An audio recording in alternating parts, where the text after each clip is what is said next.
দর্শক, জামাতের আমিরের এক্স হ্যান্ডেল হ্যাক করার বিষয়ে মহাকাণ্ড কারখানা চলছে।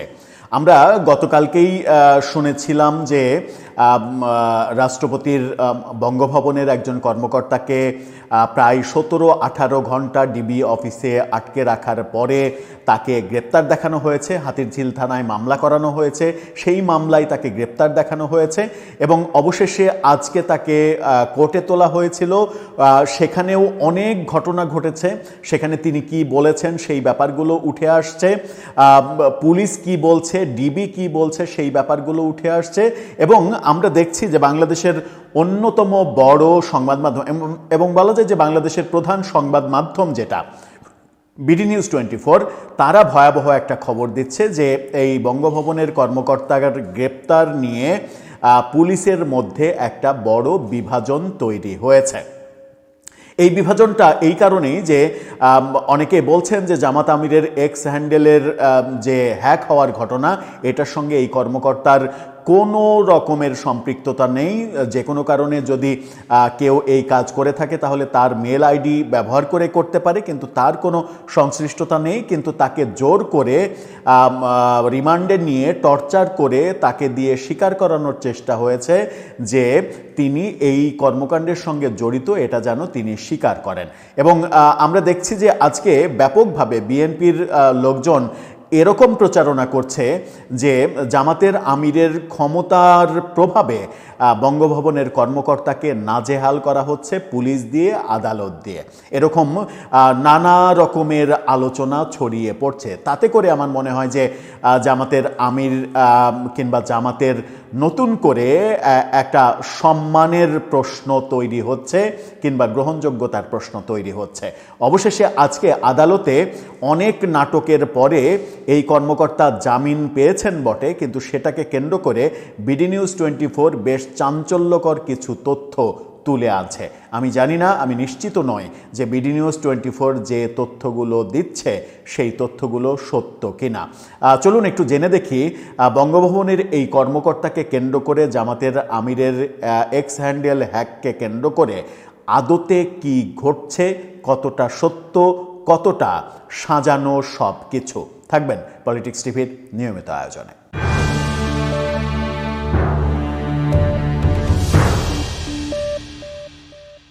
দর্শক, বলছিলাম বঙ্গভবনের কর্মকর্তাকে গ্রেপ্তার এটা কিন্তু কোনো ছেলে খেলা ব্যাপার নয়।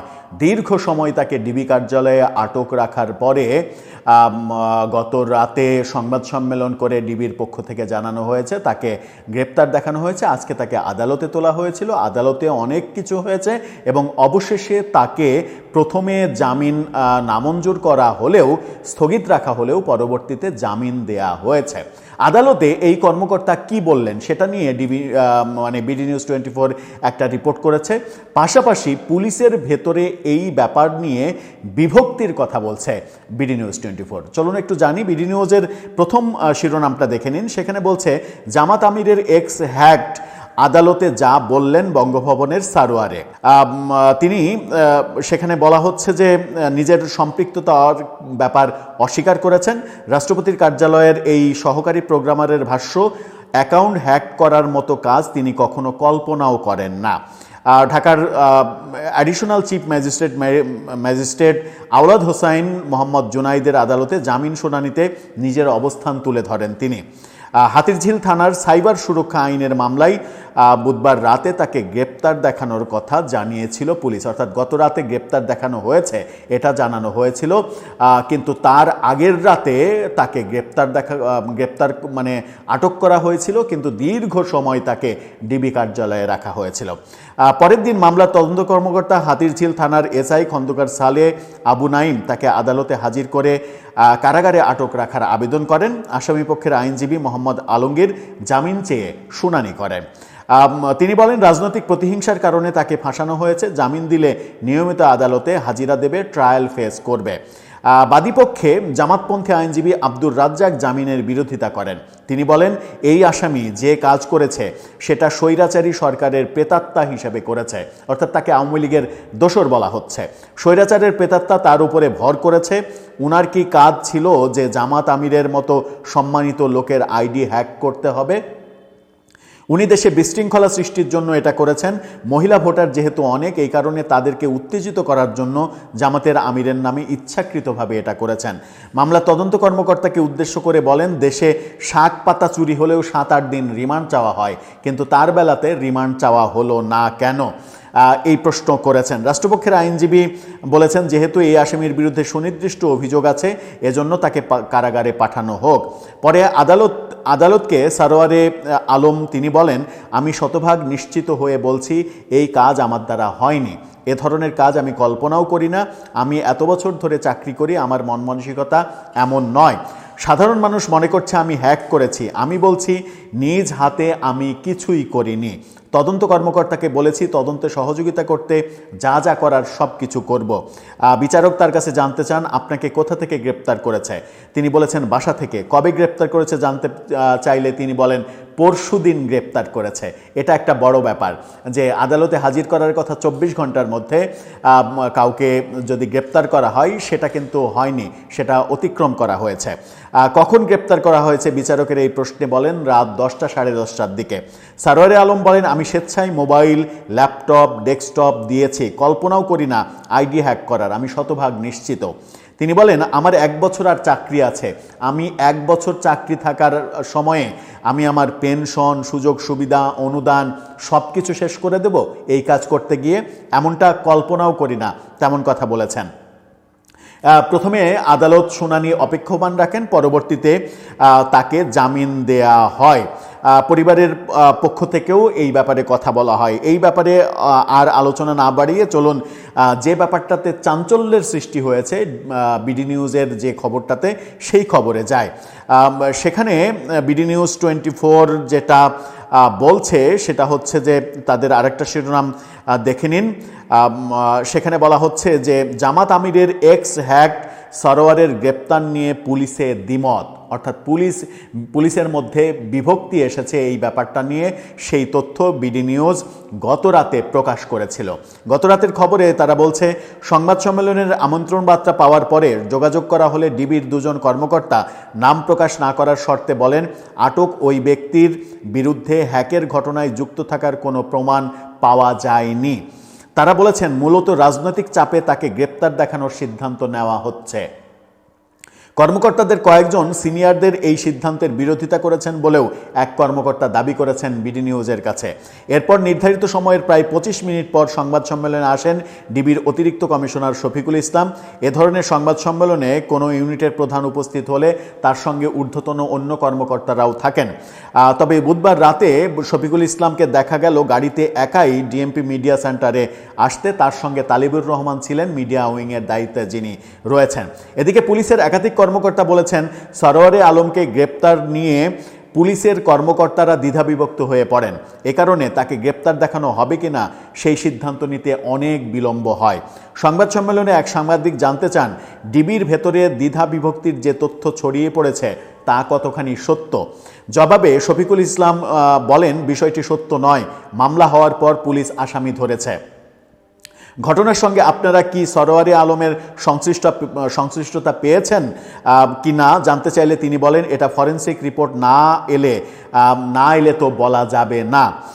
তাহলে আটকের প্রায় 16-17 ঘন্টা পর কিসের ভিত্তিতে তাকে গ্রেপ্তার করা হয়েছে প্রশ্ন করা হলে ডিবি কর্মকর্তা বলেন তার বিরুদ্ধে মামলা হয়েছে না, তার বিরুদ্ধে মামলা হয়েছে এই কথা বলছেন, অথচ মামলা কিন্তু ওই গত রাতে হয়েছে, পরশু রাতে তাকে গ্রেপ্তার করা হয়েছে। তখন এক সাংবাদিক বলেন তাহলে আপনারা তাকে সন্দেহভাজন হিসেবে গ্রেপ্তার করেছেন কিনা। জবাবে শফিকুল ইসলাম বলেন আমরা না, হাতিরঝিল থানার পুলিশ তাকে গ্রেপ্তার করেছে, কিন্তু আমরা জানি যে ডিবি পুলিশ তাকে গ্রেপ্তার করেছে। এক সাংবাদিক তখন জানতে চান তাহলে কি বিষয়টা এরকম যে জামাতের পক্ষ থেকে হাতিরঝিল থানায় দায়ের করা মামলার এফআইআরে সরোয়ারে আলমের নাম আছে এবং এ কারণে এখন তাকে গ্রেপ্তার দেখাচ্ছে হাতিরঝিল থানা পুলিশ। এই প্রশ্নের জবাবে শফিকুল ইসলাম শুধু বলেন জি। যার অ্যাকাউন্ট হ্যাক হয়েছে সেটি কি জব্দ করা হবে, সেই ডিভাইসটা অর্থাৎ জামাত আমিরের মোবাইল সেটা কি জব্দ করা হবে, এমন কথা জানতে চাইলে তিনি বলেন তদন্তের স্বার্থে যা যা করা প্রয়োজন সবই করা হবে, মামলা তো কেবল আজ দায়ের করা হয়েছে। অর্থাৎ তিনি কিন্তু তখন আবার স্বীকার করছেন যে মামলাটা আজ দায়ের করা হয়েছে, কিন্তু তার আগের রাতে সরোয়ারে আলমকে গ্রেপ্তার করা হয়েছে। এরপর ধন্যবাদ দিয়ে উঠে যেতে চান শফিকুল ইসলাম, তখন এক সাংবাদিক আরেকটি প্রশ্ন নিয়ে উঠে দাঁড়ান। তিনি প্রশ্ন করেন, আমরা বিভিন্ন মাধ্যমে জানতে পেরেছি আপনার ডিবির তদন্তকারী টিম এই ঘটনার সঙ্গে ওই ব্যক্তির কোনো সংশ্লিষ্টতা না পাওয়ায় তাকে গ্রেপ্তার করতে রাজি হননি। আপনি তাদেরকে প্রেশার ক্রিয়েট করেছেন এবং যার কারণে আজকে তারা এই সংবাদ সম্মেলন বর্জন করেছেন। সাংবাদিকদের কথা শেষ হওয়ার আগেই ডিবি প্রধান বলেছেন, মামলা হয়েছে, মামলায় গ্রেপ্তার হয়েছে, এটাই মামলা হয়েছে, তো এটা তো আর জিডির তদন্তের বিষয় নয়। মানে এটা বলছেন যে তিনি মামলা হয়েছে সেই কারণে গ্রেপ্তার হয়েছে। এ সময় কয়েকজন সাংবাদিক একসঙ্গে প্রশ্ন করতে উদ্যত হন। এর মধ্যে একজন প্রশ্ন করেন, আগে তো আপনারা জিডির তদন্ত করেছেন, সেই তদন্তে ঘটনার সঙ্গে এই ব্যক্তির কোনো সংশ্লিষ্টতা পেয়েছেন কিনা? জবাবে শফিকুল ইসলাম বলেন, এখন যেহেতু মামলা হয়েছে সেটা তো এটার সঙ্গে মার্জ হবে। অর্থাৎ এখন যেহেতু মামলা হয়েছে, আগের জিডি এই মামলার সঙ্গে মার্জ হবে, তিনি জিডির তদন্তের কথা বলছেন না। এই প্রশ্নের জবাবের শেষ অংশে তিনি বলেন, যথেষ্ট প্রমাণ আছে, তবে কী ধরনের প্রমাণ আছে সে বিষয়ে বিস্তারিত বলেননি তিনি।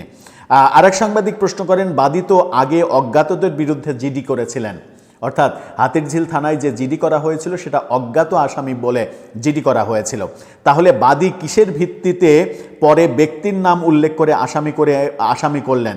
বাদী জানলেন কি করে এই জিডি তো আপনারা তদন্ত করছিলেন? সেই প্রশ্ন করা হয়। জবাবে ডিবি প্রধান বলেন, মামলাটা হাতিরঝিল থানা নিয়েছে, আপনারা হাতিরঝিল থানার সঙ্গে যোগাযোগ করেন।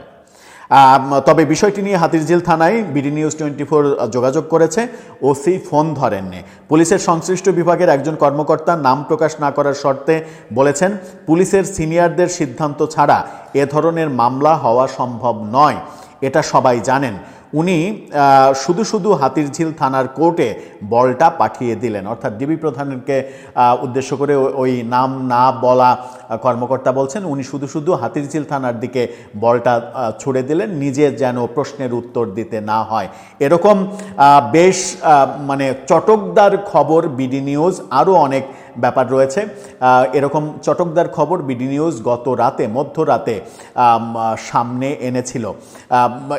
এই আলোচনা গত রাতে সরগরম হয়ে ওঠে এবং আমরা এটাও লক্ষ্য করেছি যে দেশে বিদেশে বিভিন্ন কন্টেন্ট ক্রিয়েটাররা, বিভিন্ন সাংবাদিকরা এই প্রসঙ্গ নিয়ে প্রশ্ন তুলছেন এভাবে যে একটা পলিটিক্যাল দলের প্রভাবে কি পুলিশের কিছু কর্মকর্তা কাজ করছে কিনা, পুলিশের মধ্যে দ্বিধাবিভক্তি ছড়িয়ে পড়ছে কিনা, এখন যখন স্বাধীন পুলিশ তখন রাজনৈতিক চাপ কেন তাদের উপরে দেয়া হবে, রাজনৈতিক চাপে কেন তারা কাজ করবে, এই প্রশ্নগুলো নানা দিক থেকে উঠতে দেখছিলাম গত রাত থেকে।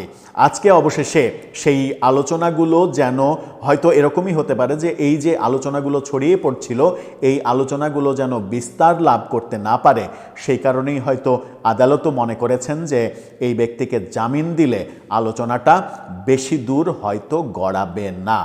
দর্শক, আপনার কি মনে হয়?